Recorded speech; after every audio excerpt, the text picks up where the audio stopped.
نشوف هنا السؤال ده مع بعض كده. 40 years old woman presents with fever مع headache و dry cough. يعني جالها الأول إيه fever و headache and dry cough followed by. خدوا بالكم إيه من الكلمة دي ممكن infection حصل لها أو كده، أي نوع infections كتير قوي منها يحصل fever headache و cough followed by weakness confusion yellow skin بقت jaundiced with purpura everywhere يعني بتيجي في السكين for the past 3 days.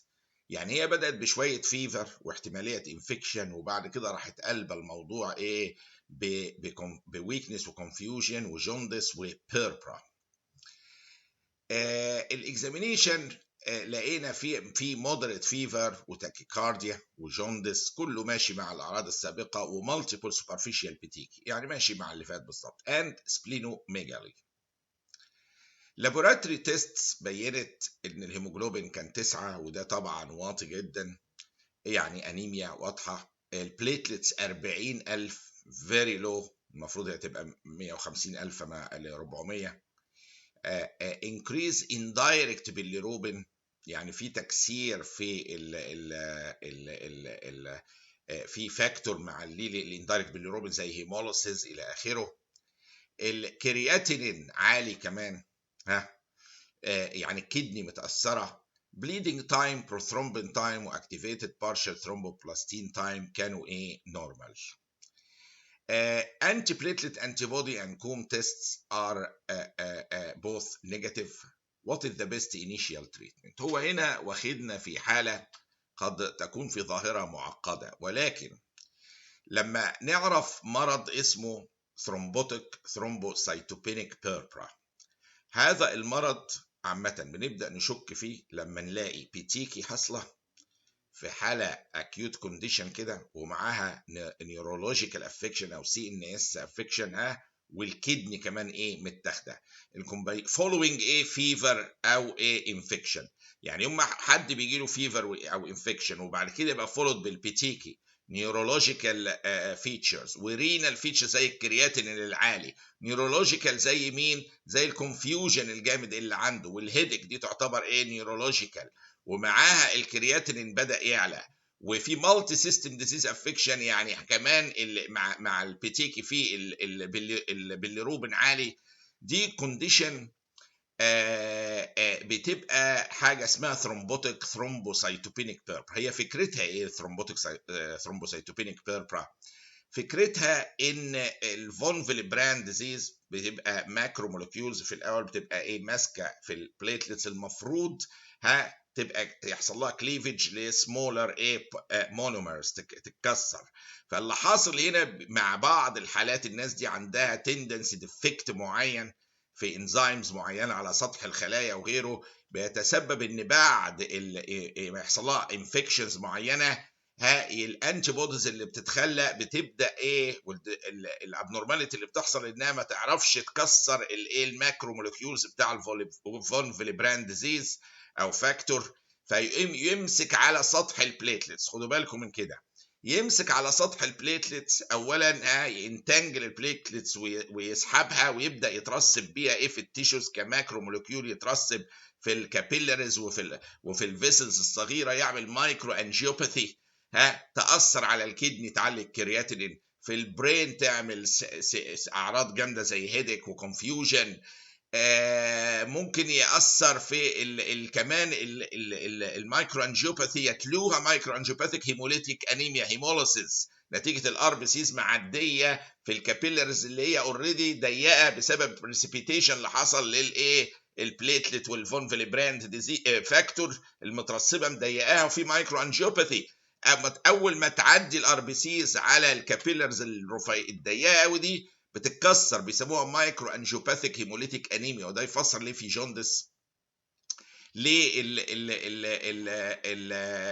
البيليروبين كان عالي، اندارك بالليروبين عالي من الهيموليسيس، من مايكرو انجيوباثيك هيموليتيك انيميا، وبيتيكي في كل حته لان انا ساحب الايه البليتلس ومترسب فيها في السمول كابيلاريز، عامله لي بيتيكي افري وير، ف بتديني ايه سوبرفيشال بيتيكي اللي هو العيان ايه حسها بيربرا، وحس يلو سكين كمان نتيجه قلنا ايه المايكرو انجيوباثيك ايه هيموليتيك انيميا ممكن تعمل some form of hemolysis. هي كونسبت الاتاك اللي بتيجي بفيفر ومعاها يعني elements of infection followed by catastrophic situation of petechiae ومعاها liver affection ومعاها kidney affection الكرياتين كان عالي، دي على طول الكومباينيشن ده يخليني افكر. وقال لك انتي بليتلت انتي بودي كان نيجاتيف، يعني ما هياش ايديوباثيك ثرومبوسيتوبينيك بيربرا. قال لي كوم تيست نيجاتيف، يعني ما هياش اوتو اميون هيموليسيس. فكومبينيشن الهيموليسيس والثرومبوسيتوبينيا اللي حاصله مع المايكرو انجيوباثيك افكتس وهيموليتيك انيميا على كل البودي ده والكدني افكتد. بيقول لي هنا ايه وات از ذا بيست انيشيال تريتمنت. هو انا لو وصلت بتشخيص الحاله انها حاله ثرومبوتيك سايتوبينيك بيربرا، ده يخليني افكر دائما في العلاج الرئيسي ليها الا وهو ايه المعذره البلازما فاريسيس. يبقى انا الحاله دي اللي هي كانت فيفر فولود باي بيتيكي ومعاها سي ان اس افكشن زي ما شفنا ومعاها رينال افكشن وفيتشرز اوف مايكرو انجيوباثيك هيموليتيك انيميا حاصله او هيموليسيس، يعني دي تخلينا افكر في ثرومبوتيك ثرومبوسيتوبينيك بيربرا اللي علاجها الرئيسي ايه بلازما فاريسيس عامه. الثرومبوتيك ثرومبوسيتوبينيك بيربرا او التي تي بي دي is best treated with plasma pheresis، لان البلازما اكسشينج والفريش فروزن بلازما بيبقى فيه كل الكلوتينج فاكتورز ادد واوتو اميون انتي بوديز بتتشال هي والاكسترا فون فيليبراند فاكتور اتكلمنا عنه والانزيمز اللي ديفكتيف موجوده على الخلايا كل ده بيتشال وريبليسد بايه بنورمال بلازما ما فيهاش الايه الفون فيليبراند فاكتور كومبلكسز اللي قلنا بتعمل المرض.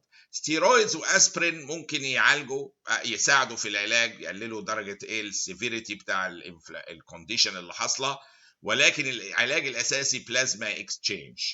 بليتلت الحقيقه ترانسفيوجن may worsen it لان اساسا هي مايكرو انجيوباثي المشكله راذر ذان ما هياش بيتيكي بسبب البليتلت ناقصه فعامله بيتيكي. حتى البليتلت هنا ما كانتش ايه ناقصه، هي بتنقص، ولكن التاثير الرئيسي البيتيكي بسبب المايكرو انجيوباثي اللي حاصله داخل الكابيلاريز اللي موجوده.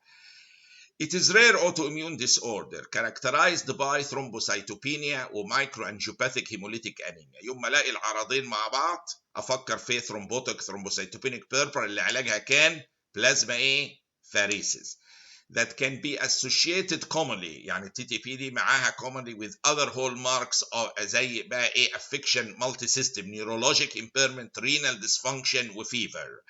فانا يوم ما الاقي اعراض بيتيكي ومايكرو انجيوباثيك هيموليتيك انيميا البيليروبين عالي واصفرار بعده في فيفر ورينال ديسفانكشن ونيورولوجيك امبيرمنت، الكومباينيشن ده على طول بتجه للثرومبوتيك ثرومبوسيتوبينيك بيربرا. اللابوراتوري هول مارك بتاعها في التشخيص ان نلاقي سيفير ديفيشنسي لحاجه اسمها ADAMT S13 فاكتور، يعني ادم ادم تي اس 13 فاكتور. ده الفاكتور الرئيسي اللي بقى فيه الديفكت اللي بيتسبب للعيانين دول ان لما يتعرضوا للانفكشن الاوتو اميون سيستم يتجنن ويروح قالب القلبه دي في لما الاكتيفيتي بتاعته بتبقى اقل من 10% ده بيعمل لي ايه المرض ده ايه بيبقى واضح قوي.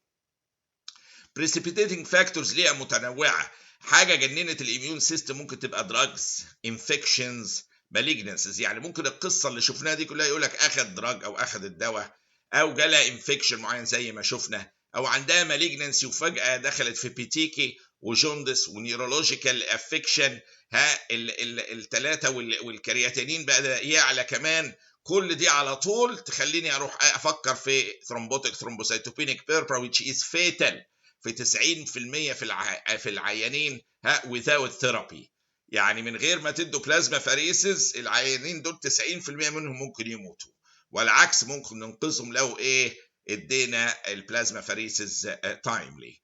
فلو بنلخصها بنقول اي عيان او عيانه جاء في الفيتشرز البيتيكي دي وفي معاها نيورولوجيكال افكتس ومعاها كرياتين العالي والرينال انفول ومعاها فيفر بعد فيفر، دول الكومباينيشن ده يخلينا افكر في ثرومبوتيك ايه، ثرومبوسايتوبينيك بيربرا، اللي في الاغلب علاجها الرئيسي ايه، بلازما ايه، فاريسز زي ايه ما وصفنا.